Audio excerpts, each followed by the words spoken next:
How to open a bottle of wine like as pro. Step 1. First of all, remove the foil of the wine. For this, use the small knife on the corkscrew or a foil cutter to remove the foil from the neck of the bottle. Cut just below the lip. Step 2. Place the tip of the corkscrew in the center of the cork.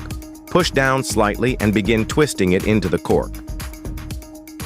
Then twist until only one spiral remains visible. Step 3. Use the first step of the lever against the bottle's lip and pull the cork halfway out.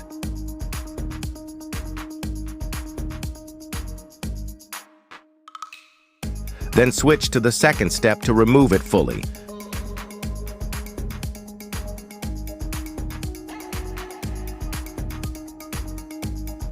Please subscribe this channel for more bartending videos. Thank you.